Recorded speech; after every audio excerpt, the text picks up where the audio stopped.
பிராக்டிஸை தொடங்குறப்ப இருந்த காசிமாவுக்கும் தற்போது இருக்கக்கூடிய காசிமாவுக்குமான வித்தியாசம் என்ன?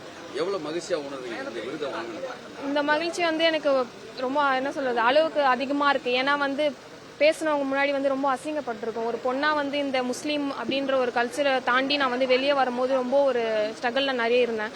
இப்போ வந்து எனக்குன்ட்டு ஒரு ரெஸ்பான்சிபிலிட்டி இருக்குன்னு சொல்லும் போது இது வந்து ரொம்ப ஹாப்பியா மூமெண்ட் இருக்கு. இதுக்கு வந்து இந்த நேரத்தில் என் தந்தைக்கு நன்றி சொல்லிக்கிறேன்.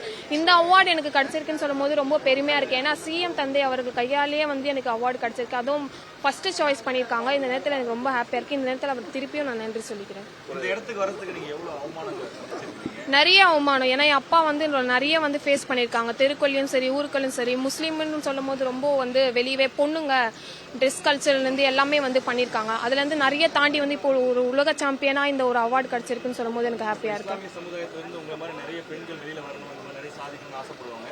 அவங்களுக்கு நீங்க தர மோட்டிவேஷன் வந்து ஃபர்ஸ்ட் வந்து நம்மளுக்கு கான்ஃபிடன்ஸ் இருக்கணும். நம்ம பேரண்ட்ஸ் வந்து நம்மளுக்கு ஃப்ரெண்ட்லியா சப்போர்ட் இருக்கணும். நம்ம பேரண்ட்ஸ் சப்போர்ட் பண்ணிட்டாங்கன்னா மற்றவங்க யாரையுமே நம்ம வந்து பார்க்க அவசியம் கிடையாது. நம்ம வந்து நம்ம யார் வெளியில தெரியணும்னா நம்ம வந்து ஒரு போட்டியில வந்தா மட்டும்தான், நம்மளால வெளியே வந்தா மட்டும்தான் நம்மளால இந்த உலகத்தை வந்து யாருன்னு காமிக்க முடியும்.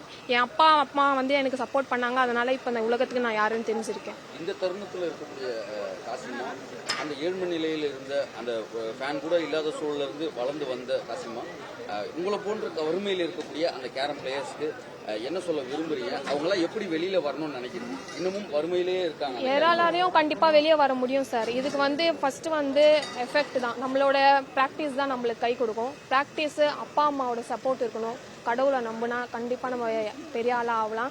இப்போ வந்து நான் திருப்பியும் வந்து வேர்ல்ட் கப் போறேன். டிசம்பர் மந்த் 2 to 6 மால்தீவ்ஸ்ல திருப்பி நான் இந்தியாவுக்காகவும் தமிழ்நாட்டுக்காகவும் சென்னைக்காகவும் பங்கேற்க போறேன். வடசென்னை என்றாலே ஒரு மாதிரி பார்ப்பாங்க. அந்த பார்வையை காசிமா மாத்திருக்கீங்கன்னு நம்புறீங்களா? கண்டிப்பா சார். ஏன்னா வந்து இப்போ வந்து நிறைய இடத்துல வந்து போகும்போதே கேட்கறாங்க, நீங்க தானே காசிமா வேர்ல்ட் சாம்பியன் வடசென்னையை சார்ந்தவங்க அப்படின்னு கேட்கும்போது எனக்கு வந்து எங்க ஏரியாவை வந்து பெரிய ஒரு உலக அளவுக்கு தெரிஞ்சிருக்குன்னு சொல்லும் போது ரொம்ப ஹாப்பியா இருக்கு. அதுவும் என்னால தெரிஞ்சிருக்குன்னு சொல்லும் போது இன்னும் ஹாப்பியா இருக்கு எனக்கு. செய்திகளை உடனுக்குடனும் துல்லியமாகவும் தெரிந்து கொள்ள சப்ஸ்கிரைப் பண்ணுங்க.